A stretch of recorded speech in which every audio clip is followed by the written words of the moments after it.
Welcome to Healthy Living. I'm Lori Johnson. Thanks for joining us. Our topic today is gut health and mental health, and believe it or not, they're actually connected. My guest is Dr. Susan Albers, who is a psychologist at the world-renowned Cleveland Clinic, which was recently named the second best hospital in the entire world by Newsweek's World Best Hospitals 2024. Dr. Albers, thank you so much for being with us. It's great to see you. We appreciate your time. Thank you so much for having me. It is a pleasure to talk with you today.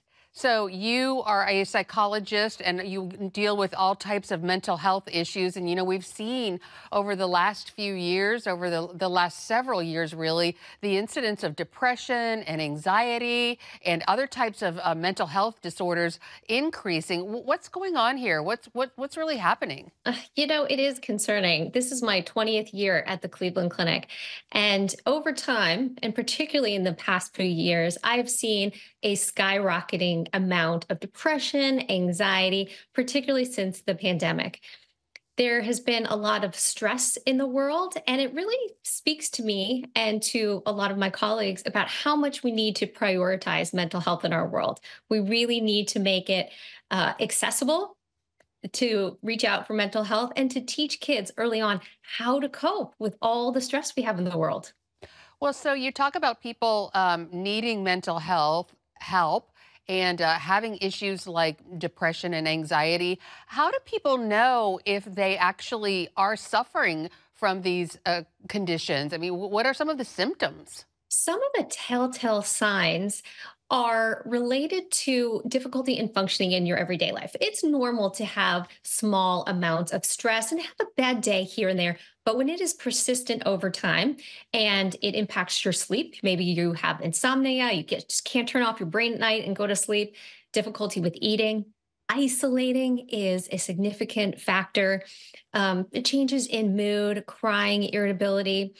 These are the kind of issues that really suggest that you may need some additional help or mental health. The good news that I have seen over the years is, in which I continue to advocate for, is less stigmatization of mental health issues. That when I first started at the Cleveland Clinic, there was, I noticed a lot more shame and people sneaking in the back door, not wanting to see people in the waiting room. And today, the teens that I work with, the young adults, they are telling their friends, advocating for them to go to mental health. So I'm very encouraged that people are interested, they want help with their issues, and they're starting to recognize it. Often, a significant other will say to you, I've just noticed you haven't been yourself, or you're not motivated or enjoying life like you used to. And so if that is happening to you, these are some big red flags. Let's talk about it, because more people are experiencing these things than often we realize. And when you know other people are going through them, it makes it easier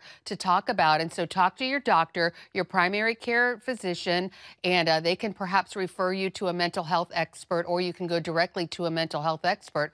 But you know what's so interesting, and this is sort of your specialty, is you say that a person's diet has a direct influence on their mental health. And to some people, they're like, no, this can't possibly be. But there's all kinds of research to back this up, right? Absolutely. And I am a firm believer in what we eat impacts how we feel, and how we feel impacts what we eat. It's really a bi-directional relationship. And we often think about it kind of in a one-way street. We talk a lot about emotional eating.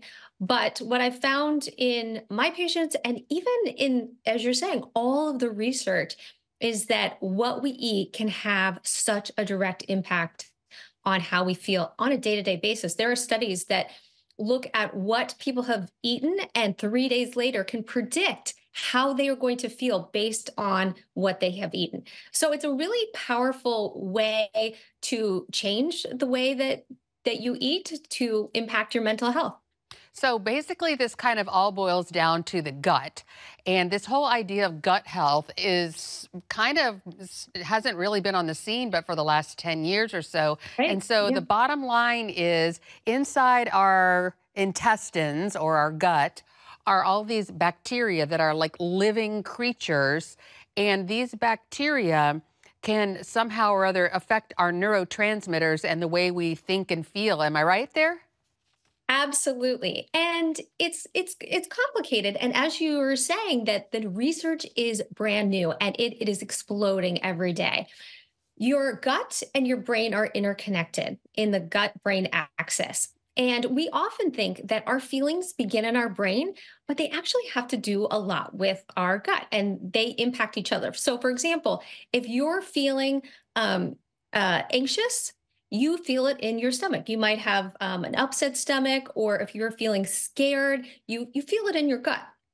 And the other way direction as well. If you have an upset stomach, you can start to feel very anxious about that. So they communicate, your brain and your gut communicate back and forth. There are trillions of bacteria in your gut. And what is happening is that it creates an environment where neurotransmitters are created and flourish. And those neurotransmitters then go up to your brain. We often think it starts in the brain, but they start in the gut and travel up to the brain. 90% of your serotonin actually starts in the gut, not in the brain. And so when the foods that we eat can nourish that bacteria to grow and create that environment where those neurotransmitters can flourish, or it can create what is known as inflammation in the body, and it can interrupt that connection between the gut and the brain. And that's when it can spiral into depression, anxiety, stress related issues. And so we've seen this really exciting um, field. It's called psychobiotics, of using food, and particularly these probiotics, to help nourish our gut, have it be a healthy gut so that we have a better mood. I've never heard that term before. Psychobiotics. I love Yeah. it. So this is like how the probiotics, the good bacteria, can affect psychology and affect your mind. And Mhm. you did mention something about serotonin, and good bacteria affect your serotonin. That's the feel good hormone. Am I right there, or is it That's something else? yes, I know that's the it's feel good. good one. Serotonin is good. And what I love about it too, when we think about antidepressants, that's what impacts the serotonin. So we are really naturally increasing and helping the serotonin to thrive, which is really exciting, particularly because it's and as an aside, it's not cure all. I'm a huge advocate of eating well and also therapy and a multitude of different treatments. But what's exciting about it is that eating in this way doesn't have any side effects. It's very natural. It's low risk. There are only a few groups of people who may have to be a little cautious about probiotics, but it's naturally found in the foods around us. So it's really exciting to know that there is a way that we can really nurture our mental health through the foods we eat. Right. So the probiotics, those are actually bacteria. Those are the good bacteria, and they're actually alive. They're actually living creatures that we eat and put into our intestines. And then we want them to multiply and grow, not die. So the living bacteria, the probiotics, they're in yogurt. We know that because it says on the label probiotics.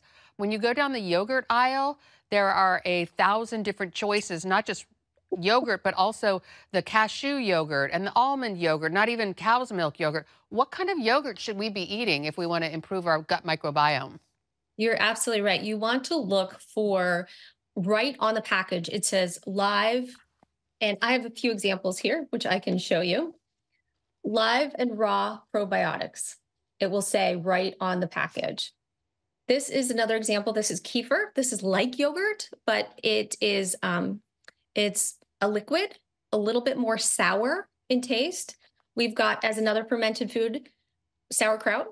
Sauerkraut is a fermented food that contains those probiotics. And another example is kimchi.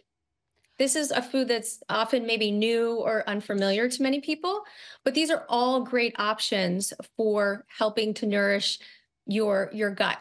A good example for the morning is to have a bowl of yogurt, put some berries, and also some chia seeds on top.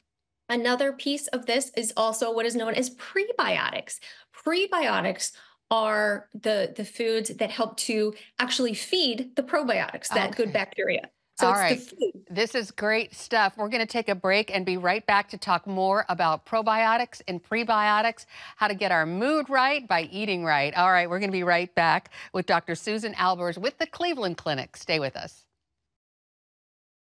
Welcome back to Healthy Living. We're talking with psychologist Susan Albers, Dr. Susan Albers with the Cleveland Clinic, about the gut-brain connection and how eating foods that have lots of probiotics are great for our mood and the way we think. And you were talking about some of the probiotic foods. I noticed you held up some sauerkraut. It was Cleveland brand sauerkraut. That doesn't have anything to do with the Cleveland Clinic, does it?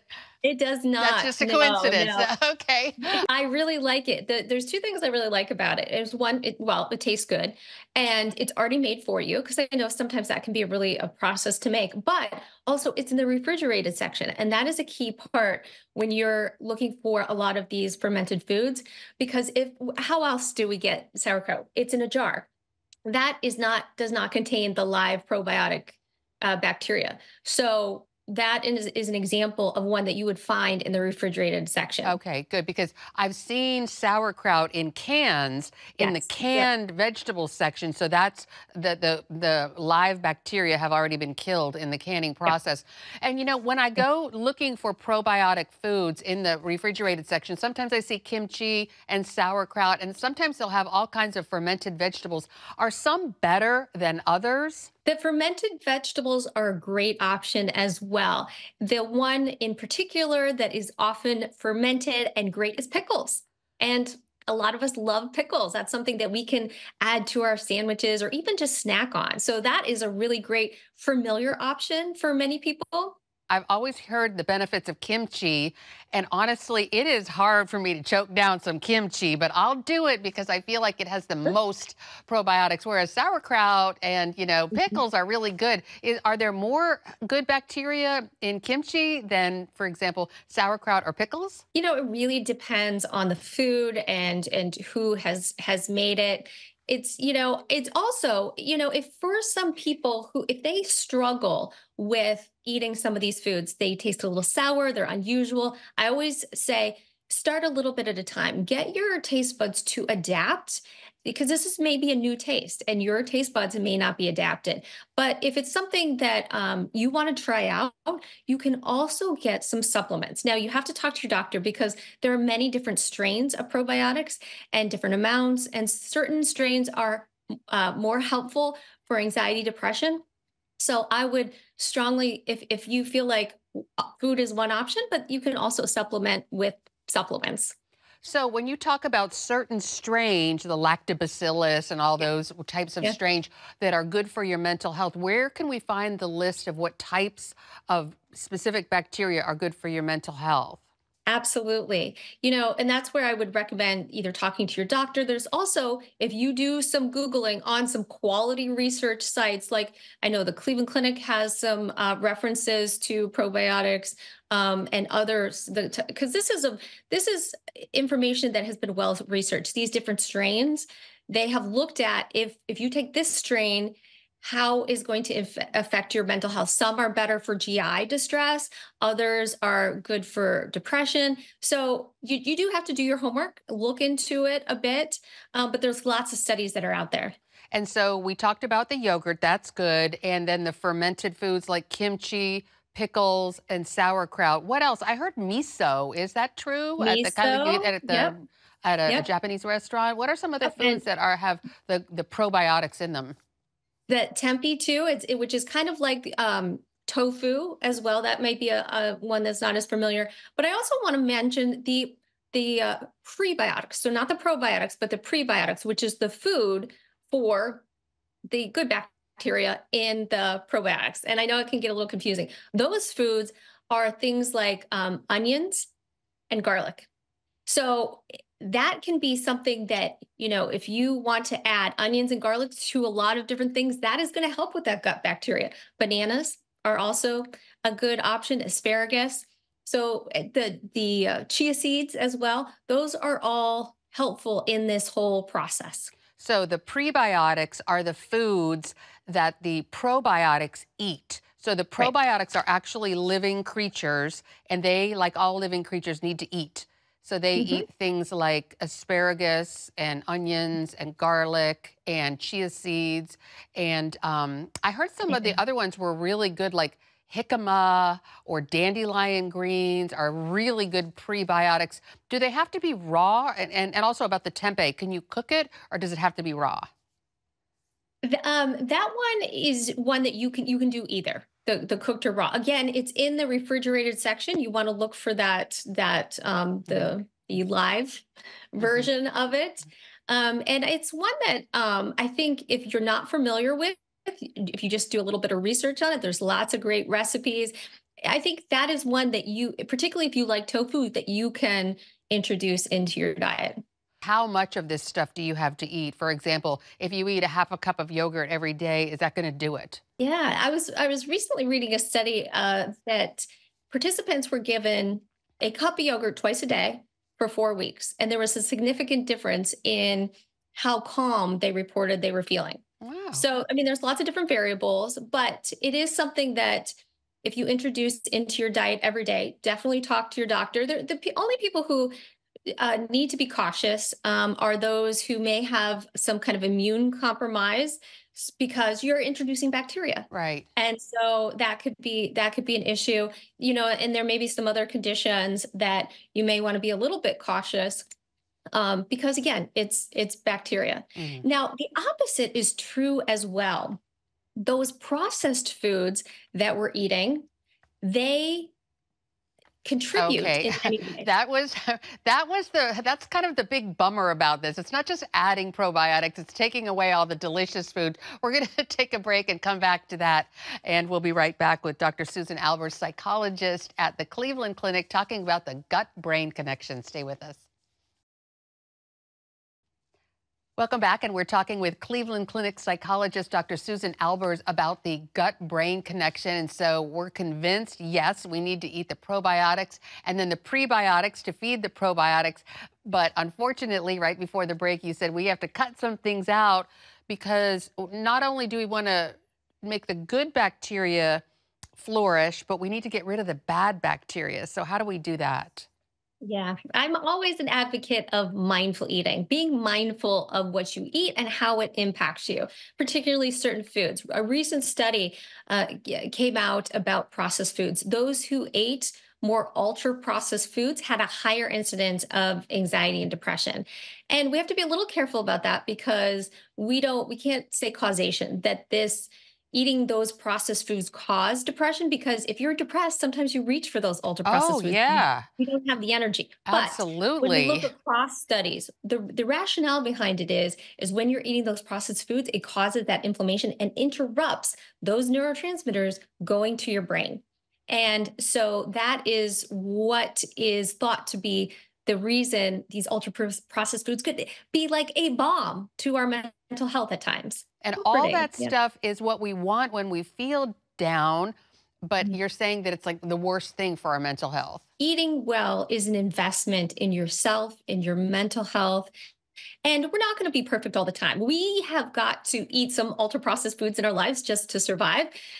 But the more that we can nourish ourselves with these whole foods, these probiotic foods, these fermented foods, we can see long term change in our mental health. So if sounds like you, and this is you're someone who wants to try it, keep a list of what you're eating, how you're feeling from day to day, maybe the depression from 1 to 10, and keep track of, start introducing some of these foods and see if those numbers change for you.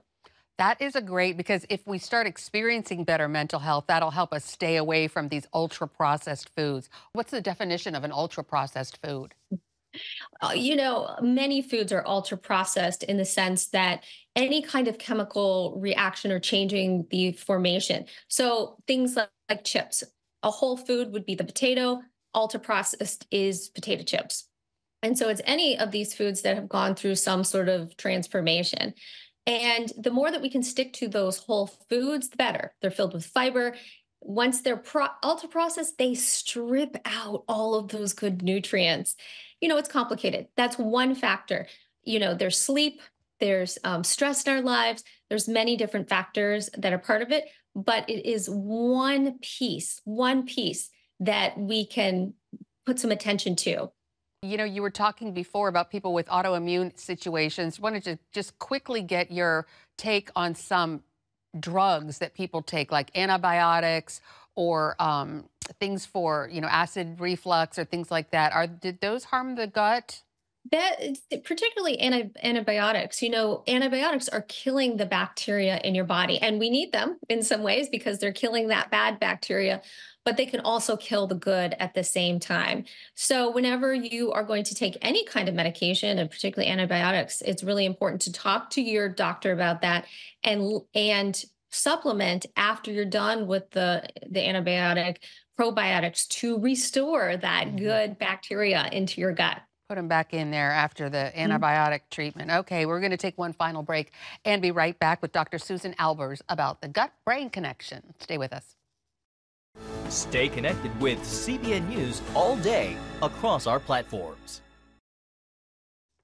And we're back with Dr. Susan Albers, psychologist at the Cleveland Clinic. And Dr. Albers, unfortunately, we're almost all out of time, but there's so much more to discuss, the importance of eating right and how it affects your mental health.